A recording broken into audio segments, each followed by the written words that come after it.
Mo whamara to koe whangmaere ko mau ke mao ke mau ngona ere o whai whakamu e a whiona i ono whakaongo mai ke te mau tolu e tohi tapu. Mau whawhetai. Ke ui koe mama ai a whiona o ku ulo me tohi tapu ke whamamangia mau ngahi atamai mo mau loto o mau kore.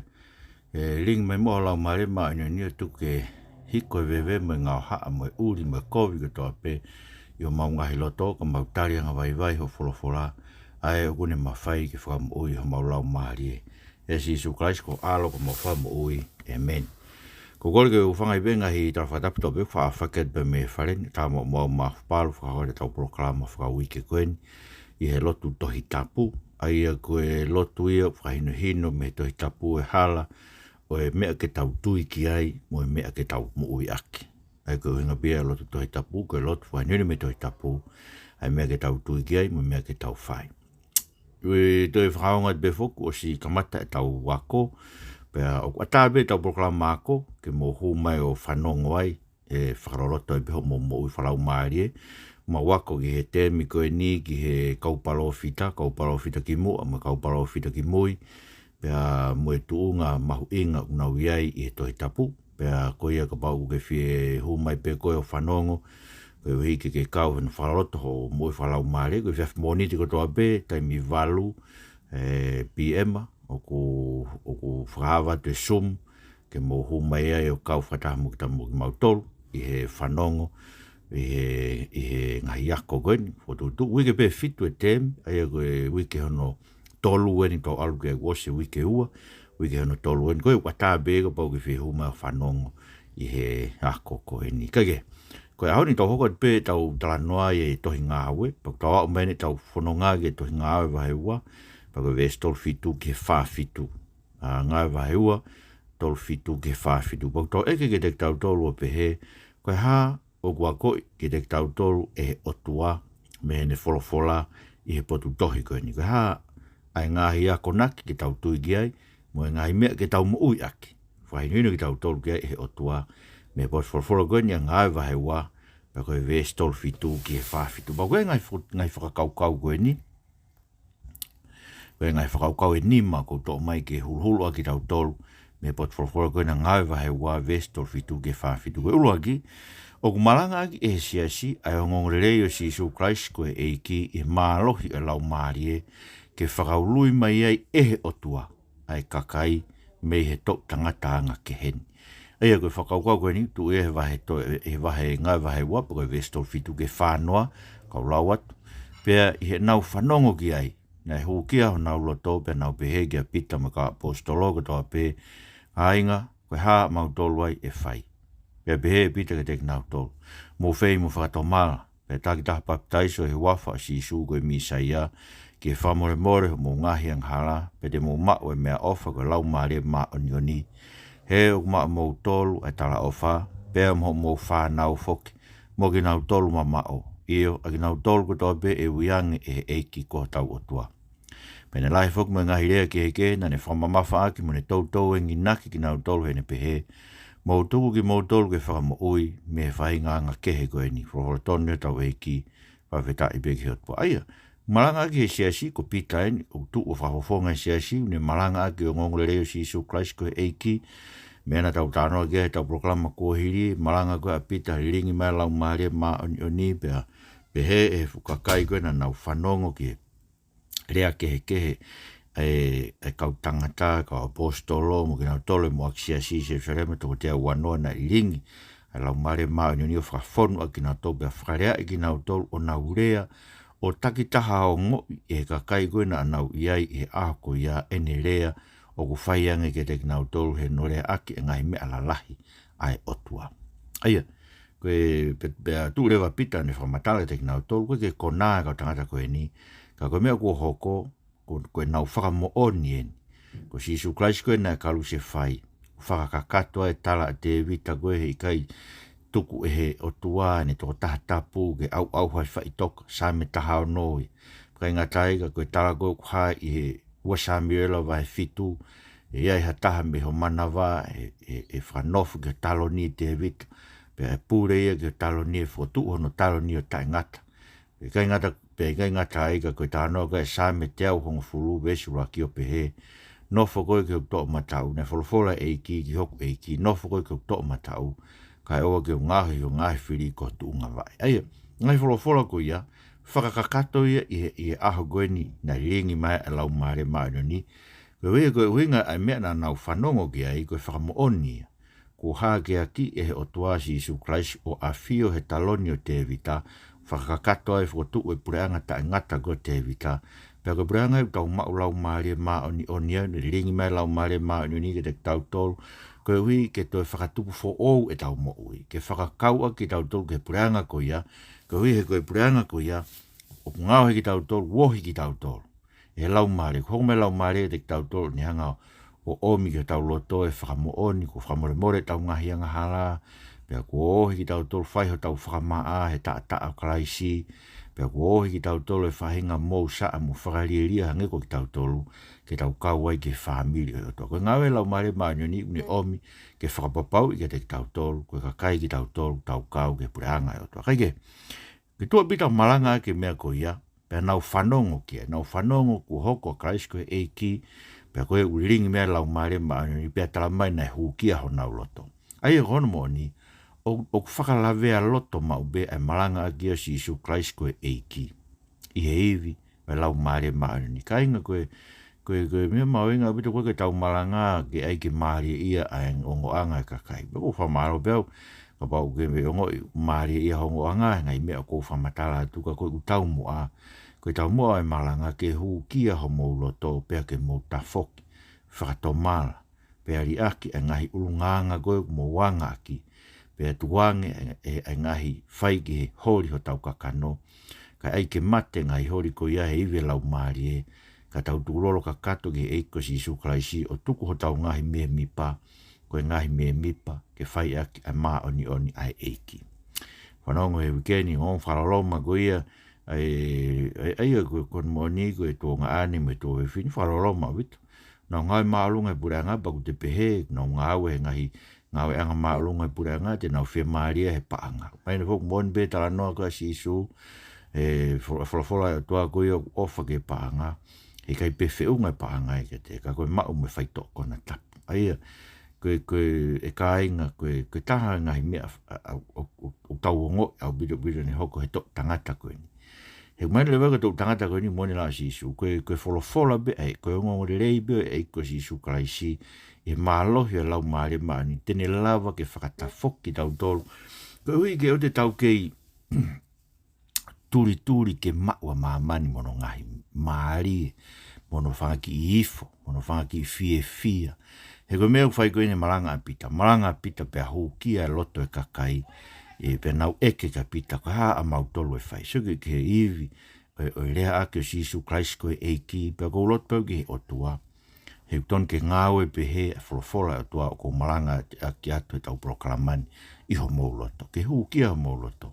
Pa mou pehe, ka haa mea e whai, pa ko mena e tale pita, mou whai mou whakatomala, pe tak baptaiso, wafa si Isu Christ koe misaia, ke whamore mou wanga hala, pe te mou maua e mea off, ke lau maare maa ni he maa mou tolu e tala ofa, mou whanau, mo ki nau tolu mamao, iyo ki nau tolu ko tau be e uyang e Eiki, ko tau o tua, ai whamaina e pita, koe kosperi, o whakaongo mai e leo, whai whakamo ui ho tau Eiki, ko e ne uia o ku whai ke whakatafok ki tau tō me mala ia.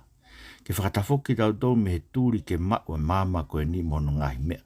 Ma te whalafola si Isu ko whai a mā ke wahe walu ne pehe, ko e hāhono aonga ki a tangata pe mo ka whiwhine, ke ne mā o māmani kai mōre no lau mari. So ke mea mawinga, tau tafoki me i māmani. He koe mea koku māmani ko e tūri pe ke mak o māmani kai mōre ho tau lau mari. So ke, utana ke mea koe ni, ongo e pe koe taha mea whakamā, koe uhi koe ongo tamaik me whamiri pe taha. Mea ni koe ke ata ke whakapoto atua atu o whiwhine, tō ngā ane pane pe atu ke ai tuku e mea koe tai whalao. Koe ke hawhainga māma be ang e otua ki o tau kakai, ke nau hanga hulu e whakahino hino. Koe māma ai otua ai o mauia, me wholofola koe maranga ke atu me wholofola ai otua, ko mea utawa ki tau hanga ke wholofola ai ako toa pe, koe ui ki hanga he wholofola whakahino hino ki tau whei mo whakatomala.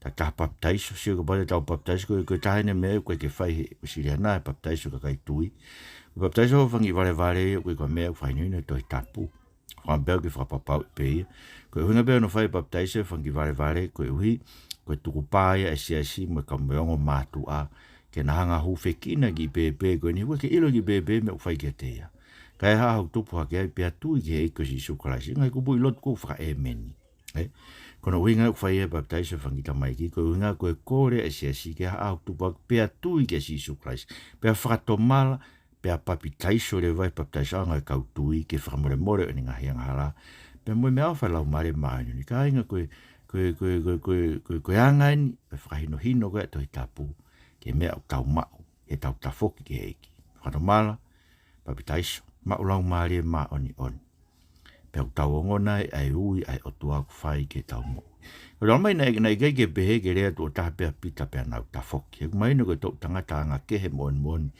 ai to tanga te ko mo fa tanga ba be he fu ka kai ko na na sio ton he me ko ni se sare mo fu ka kai lot pe he ko ka si u be na e o mi me ngai fo no ke ma man fa ta mai ki se sare ma ke na ka to nga pentekosi ko no ke ta mai na la ngai re ke na fa e pita ne fa ma mafu ne to ngi naki he ne pe he mo tuku ki mo tolu ke whakamo ui me whahinga anga kehe koe ni kainga koe mea koto pe fai e kakai o mamani wanga kehe.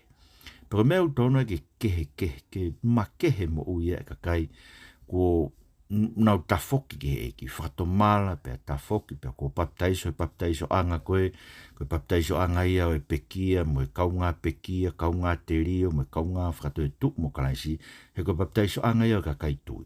Baptaiso ya ka kai ko tuitun ke baptaiso na to ai ko baptaiso vai lahi na ma la mare ma ta ma la mare ma ni ta foki ke Eiki pa la mare une fai en Ngaue a ko to pe ke farma oni i ta to so ko anga ta kau ke pure anga ta ngata ko en ko pure anga ko fotu a ko ne fai pentekosi fa no fo Eiki so ko ai ke talonio te vita pa ne lingi mai la mare ma ni ko ke fana fo o a ke hono kakai na kau ke family o tua mo manat ke me ko e ha ko a mere mo fa to ko si su tala de ke si su pa tra mai si su ko ngai to ko wa mo fa e ka kai na 5 na ngalo o tua mo be fa e katolika lo mai a honi ai ngai me ko ni ke pe ko mere u la vai al hanga ton ka si su ko fa ma e kai ngai ke fa lai pe ko lot pe ko ka si su ko e me ta ilo to me ngai ko speri ne ke hawhenga Mario me ka sisu. Ne ala te ka sisu, ta mai sisu e kono whakatoko wari mo ne whae ka kaipukok na uwhe ao. Pea hange koe ne whenga koe ke kore ka sisu koe ke uai ne. Mo mea nei hanga si nai peki i waloki si pena kai whae sisu ke tae whakapapa ke ne whae. Ka koe kuhinga tala noa ki ai ke maini pe te tau lawa pe ki tau alu hanga ton ki a sisu o kore ki ai e tau ngahi mea koe kakai koe ko riringi mai lau Mario e tua whakakau ki tau toke pure anga o tua ai pure anga koe ni afio a sisu e taloni o te vita tau mau lau Mario maa nyone ki tau toke e tau tangi hake a pāta mai tau ui tau toke o tua koe tau tamai o kore ki e tau ngai mea pako ki tau tolu e whaivia e o tua tau loto ke tau mo ui whaalotu kono ua me whakaukau ko mau mea ngai vai ua vesto fitu ke whawhitu koe Siasi o tua koe whainga ku nau tari e ngongo le reo si suklaisi koe Eiki o whakaului mai ki nau tolu e Eiki ke kau he ngai whenga lotu ves whātahai me whaua ai au pehe ngai vai ua pena nau tari e nerea nau baptaiso pena whakaului mai au pe ko iaha ngai lau maari e whiunga nai mo e toko tolu afe pena nau nofu whakautu mauku ke whaiako e ka apostolo me whakautaha me pakpaki oi maa mo ngahi whenga lotu. O whalatonu e tau Eiki, whawhetai pegi he o tua. Musike, na whai peo nau tāri e rea, ai malanga a pita, o kau kia sisu, koe kalaisi mo Eiki. Kainga koe mea e ulaua ki tau toko e kau kristiane. Koe mea e tau mao a kalaisi sisu koe Eiki, pea tau fōua, si una nau baptaiso, pe tamai na whakaului mai a koe ia hanga i lau maari e toko tolu afe. Pa musike mea na nau nofo ki ai. Ko men ne popo ke ko me mau inga bite e malo pe ului hanga i lau mari e ia. Ko me mau inga e hoko atu. He ku fe mau ke puke ngai lau mari. Ko me ko whanonga i pe ke tario sisu. o se pepe toi foke ta mai ki o kona mo fe awaki. He koe mea maho inga koe e osio e tari o sisu e mao klai sisu koe eiki. Ke nau nofo whakautu mauku ke he tohi tapu. Ai koe whai ako e kau apostolo, me whai ako e kau palofita, koe uinga nofo whakautu mauku, nofo mau ai. Lau pia whakalau loto ai pa te alu moi. Ko te mana koe ki tau tolu ko Christiane, koe ki tau, koe ki hatau taimi tau tu ki tau lau e whalawhala e tua. Pea ka lau atu e ke lolo au talai ko fu lolo, sia. Mai no e peke te tau tolu ko ke vovo e whalawhala ki tau ngahi ongo anga. He ku te kai ki tau hoko ki tau tolu ko e sipi a eiko sisu kwa. Se ko sipi a eiko sisu kwa si tau mai sisu. Ke nau sa ia ki nau to e whanongo ki re o e tau sipi. Ko reo e tau sipi, ka pō ke whihia koe ke reo e tau sipi, koe te lau ko lau whawahe tolu pe whaa to i tapu ia ahu. Mai no pe koe te ke kau koe ke whangasipi a tua. Koe mea nei hoko ke he kakai koe nei whakaului e he eiki. Nga nau whakautu mau koe whaiako e ka apostol. Ko whamau e ka ainga ke uki ki mau tolu. Koe ngata pe he lau whakaaho to i tapu. Ako mau loto ngai vesi, lau mau loto ngai same. Alu he aho kotoa pe uke haki fui vesi, wholofola. Whakalau loto ki ai miho lau e wholofola he aho ko ia. So he koe mea mahu inga ke te tau tolu ke kakano ak e tau mo ui. Ai ngai wholofola ko toa peho tau eiki. Kuni hanga o mai ke te tau tolu. Si ka mana nau nofu whakautu mauku ke a whaiako ka apostolo. Mo e whakakau taha. Sai koe whakakau taha u kau ai. Ai tau kau ke whio i anga o e otua. Mau e ngai maunga keresi. So koe mea mau inga bito e uta mai apostolo. Ia he beluwa he hongo furu e ke ueri ake ngai whakataha o hange koe anga ai ni koe ni ihu nau manako ke hiri aki lotu maupe e ko whao maupe ke uki motoro ko pau ke hiri aki lotu pa ke tauhi ma aki lotu whawhamiri mo api koe hui ke ai ha maunga keresi e ke kau ke ai i aho kotoa pe koe hiri aki koe lotu tuk whai whasapat kai ai e koe hao ki maunga keresi api hao ki whakakau taha mo ki whamiri i api ke mo lotu whawhamiri ai. So ke mea mau inga video ta mai na nau whakakau taha, pe kai ke ngatai ke nau whakakau taha, kai e nau paki mā. Ai koe paki mā koe ni, o ko maina ka te awia, na e ua e ongo paki mā koe mua ki Siasi. Paki mā e taha na e makatu unga ia, i halaki e measi, koe paki mā ia hono whakaea, o ku tau kau mo si isu klaisu a fio e toi tu upe une tu ho tau lotoloto ngā nge, koe tala noa kou whai a whakahawa he uaki, ai tu a si isu he lotolotonga ngai tu unga māma e fitu, o tala mai koe Siasi e fitu, tu uai e ki toi tu umono langi. Ai koe pak mai koe pak mai koe kai whakataha pe e Siasi, una whakaha e tau kau whakataha pe mo e ki toi tu u, e tau lotolotonga. Koe pak mai no ware vai, ai o mohe ai Eiki ai tau whawhai. Koe mai na te tau pak mai koe nia, na au po whai hona ngahi api. Koe kina kai ke whai pe whare lot ka whai pe hona ngahi api, pa me ngahi whenga lotu. Ai koe mea mahu inga koe ngai mea mahu inga ia koe, e tauhi ak e tau mo ui, o ka kua tau ului ke eiko si sukai, si koe whautu mau koe whorofora, no fo taha ki ai. Koe whaakau whakataha me kau Christiane ngai maunga keresi. Koe paki o e mā, koe ngata pesa ka mete o mohe, ka koe kai whakataha me kau Christiane. Pa me ngai whenga lotu, ai lotu hufia, ka inga koe taha me mea kou whaano whatoange, kau whai lotu koe ne tau ngahi maunga keresi. O te moto e o malanga, koe malanga mo whai. Koe whai lotu, ko tautou whakamama whai mai kaweinga. Hanga wete ki ofo i kaweinga, pake hanga vahe, pake hanga whakamatala e kaweinga ke mahino, pake hanga lewa whakamanatu e kaweinga ki mua he himiwa, te whakamanatu ki mua he ves whaose himiwa, koe ke manatu i he kakai ke nau punoi fo lotu, nau manatu i ho kaweinga. He kula hene te whinga kakai ke te aio hange ha malanga, tuku e koe malanga ke whai he kakai tangata Siasi, e galat koe whine Eiki, o ke hanga peko tatake Siasi koe lotu hufia, koe lotu e kaweinga lotu o mai ke tau hufekina. Paka mea mahu inga koe lotu, kula whola si isu ke te tau tolu, koe te tau whiu ono whai he lotu. Lotu o na whiu. Luke vai taha walu e vesu raki, o na tau whiu he lotu. Paka e koe moi wha lotu, ia koe tape ngai mea ta mai ke te tau whiu. E koe ngai mea ia tene puke tau mo ui, a ke tau tolu ko hanga e ki ui, a ke mai no lau maare marani mo ne kosperi, ke tau kau ki hono pure anga, o kutu iai pia pure e eiko si sukalai si unia whiu, me tō matau e tau tamai. Ko mea hono tolu rewa, koe Siasi o tua, unau whakamoni, ke ngai mea whakawha e tua, o whai hona lotoroto ngai taimi katoa pe, ko ves wha tolu e o ngai wahaiwa, ai au behe, pena hoko hairi whia, ke loto katoa pe, E lahi fuke ngai mea whakahafu, me ngahi whakailonga na e hoko e ka apostolo. Rofora tonu e tau Eiki, whawhetai beke o tua. Aia, koe mea whakahafu, me ngai whakailonga na e whae ka apostolo ka inga. Koe taimi koe tau pe, o whaia e Eiki ano whakaului hakakai ki nau tui ki Eiki mo iloi, koe mea whakahafu i. Ka pare tau whewere ka tau, koe hae mea whakahafu ki whae o tua tau loto tonga e ahon i mamani.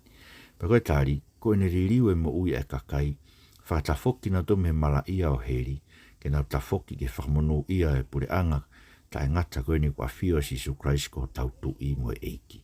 Aia, koe mea mau inga bido ke tau ilu, pa koe bemba ngai mana ke he whai e Eiki, he koe mea tau kore, tau mea kai, a ko tau pe ke he Eiki, pa ke whalala ke whai e Eiki, ono whakakoloa ki tau tolu, kau ke hala he se niti, kore ke he Eiki. Ua te ke whakaukau e koe ngai mea koe whai toko na tapu, ngai mea pehe, e ke hanga whai e ngai mea pehe. Pa koe mea mau inga wiri ke ilo, tau mamata ta tolu koe, tau tui ke Eiko Sisu Christ ngai mea whakaafu ai Eiki. Koe tau toko mo e na mo a ke pe pongpongi koe mea whakaafu, tala mai e punake, koe mo he koe ua o e mate. Koe mo nea wito e whakaukau ke, ko hai unere ohi o mafu e po uri, ke tā o mafu. Aia, o kulahi be ngai mea whakaafu whai e Eiki, i tau roto tonga tau te whitu ki tau tolu ko whakane whakauloi mai, pēr kuni tau ia ki tau tolu ngai ako naki e kau apostolo, me kau profita e toi tapu, kau whatamu e kau kristene ngai maunga kresi, me pakpaki o e mā, me ngai whinga lotu. Koe mea no whārewa, tau mai ke te tau tolu, koe Siasi o tua, o kui gai te nau kei whawaki koloa i heni, kau nau Ngaue ake nau koloa, ke ofa ke masiwa, ves whawhai me whanima. Pe koki nau tolu kotoa pena e tui, na nau whaano whakata, pena nau mātua ki mea taha, pena nau whakatau atu ha nau ngahi tofi a mo ngā oto o tā, mo nau tuwha e paangana e maua i ki he kakai ki he kehe, o whakatatau ki he nau masiwa. Whorofora tonu e Eiki, whawhetai beke o tua. Hainga koe Siasi o tua, koe kakai, o nau tāri o ngongorere i pe whakaului, ke tau kau whakataha ngai whenga lotu ngai maunga keresi.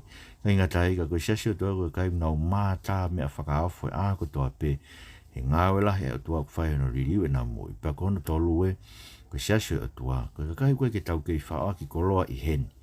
Tau Ngaue ake tau koloa ke ofa ke kau masiwa. Mea pango.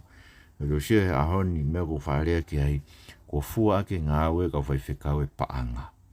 Sia koe mea fua ia koe mo ui e Siasi toko o ata ha whai whekau ke Siasi. O ko taha kilo e nau, pe ko taha miliona e nau misinare e nau tolo. He kona hena ke alu koe ai misinare. O koe koloa fungani e whai whekau ia koe mak koe ai fu misinare lahi. Si koe himi kou whai ke whanofa kau whai whekau o pehe koloa fungani e ai mak o angahi lau mai.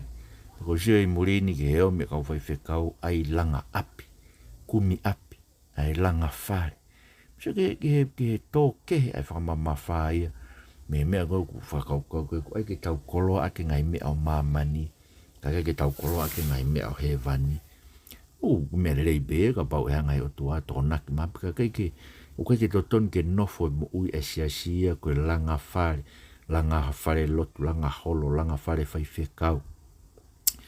Pe uton pe ke maa e ka whai whekau e Siasia nai ot ke ngai whanki i kolo masiva, whanki motu masiva, o ku nofo ai whai whekau ia, he hange hafu palasi he loto kolo.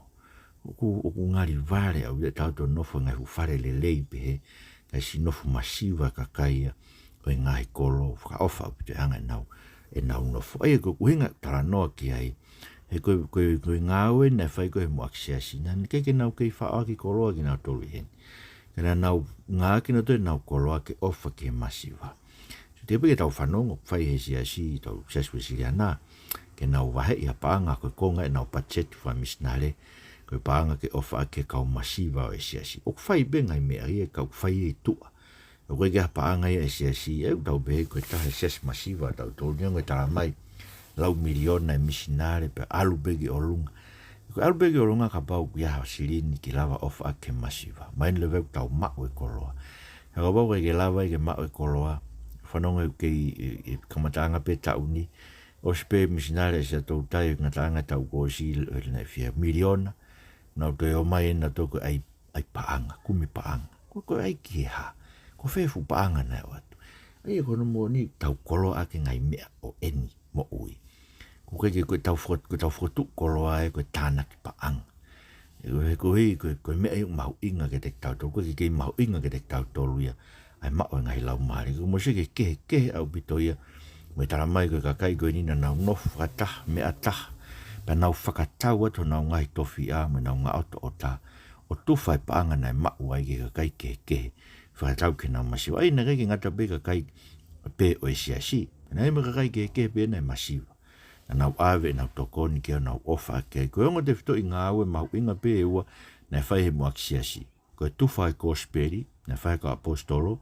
mo tufa me akai mai ka masiva na fai a ko tope ta no da ke va he no pe ta si ai ke ngo me ai wa ko ni ko me no fa si ai ko me no ni mai ko Siasi o tua o fai fia na ngai finga lo tu he pot ko tope ke whakalangilangi ai o tua, he koi ai ne tānaki mai ai kakai ki e Siasi. Ko ves whaano e me whawhitu o ngai wahewa. Pero kai hako toa pēna nau whakautu mau, ko roto tā he alu ke tempare mo nau paki mā i api. Pēna nau kai ho nau inasi e fia mai loto hanga maari.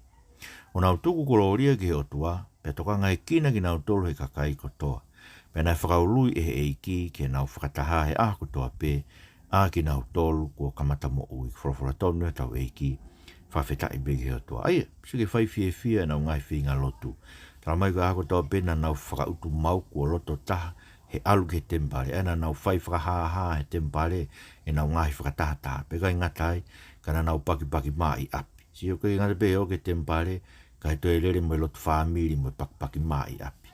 Ka inga koe aho ni lawa tau tolu o ke tempare. Lawa e o ki whare loto hiwai. E au ia malanga e whare loto. Ka kai te lawa e loto whamiri i api. Hako pehea i tau mo ui whakalotu. Ko hako mahu inganga ke te tau tolu ho alo whai whakahaha ho lotu. Ka kai te ke whai i api. Ki mo ui ho maari mo ki whanau. Whahino ki nau tolu. Pe atu e whai whekau ia hao malanga pe kai. Kenof pe koi api o ako i ho ki whanau. He koe mea na whai e ka e moak Siasi.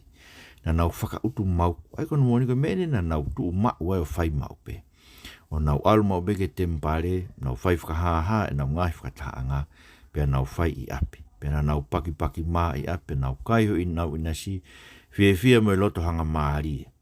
E ai koe mea mau inga, nai whai fia e nau ngai mea kotoa. Hei ke whai mamahi.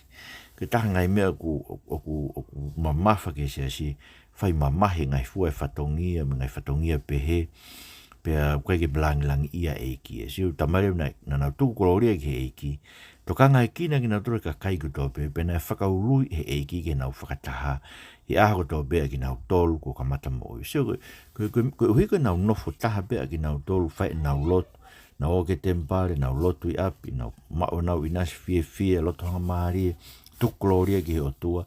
Toka ngai kina ki nau tolu he ka kai, pe hanga he Eiki aha ko tope, o tānaki mai, whakaului mai, he koe Eiki ne whai whakaului. Hono ma bei tonga he lau alu e kakai ke māmo ngā me wisi ana. Uke ke hakakai ului mai ka tau Siasi, kono uinga he koe ke tau nofo mau. He ngai mea koe tungi tau nofo e ke tau nofo, ke wholofola he o tua, ke tau nofo, whakautu mau, e tau maunga keresi, mo whai e tau ngai maunga keresi api, ke ilo he tau whanau, ngai mea o tau tui ki e pia whai fia e tau lotu, ke tau o tua, koe ui e kakai ki tau tolu, kone whai ho tau whamo ui, pe hanga he ki o whakalahi. Tānaki mai ke te tau tolu, he aha ko toa pē, ai ngai kakai, he koe ia une hanga ko evangelio lahi ia, o e Siasi. Eia, koe ngai whakaukau ia e nima, mea ngai wahewa ves tolu fitu ke he whawhitu, malanga ke o ngongolei e Eiki, ke whakauloi mai kakai me tok tangata anga ke he koe ni. Koe Siasi, whainga kuna utari o ngongolei, pe whakauloi ki nau toke ngai whinga lotu.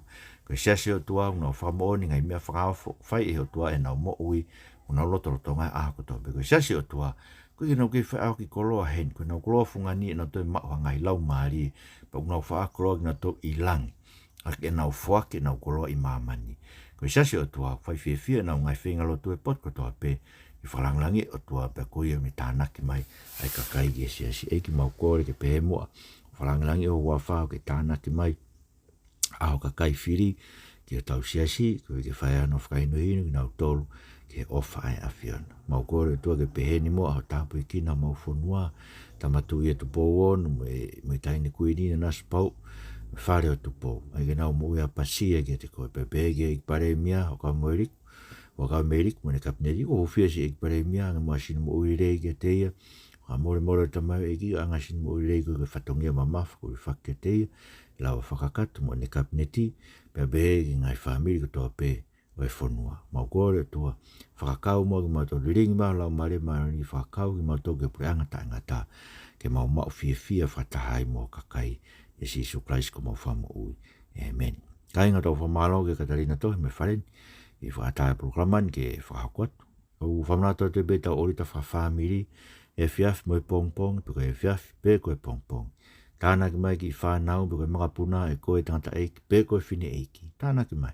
Lau e wholofola pe mo loto ke o tua ke haloto a pasia e tau mo. Pake lau e vahe tolu pe vahe wha e wholofola e o tua e ako toa pe ko i ke ose wholofola e tua i o lau. O whamarahi te kumotoa toa pe mo mea mai ki tau programa. Malo beto mo mea mai ko ofra te kumotoa toa pe mo mea toa whātu.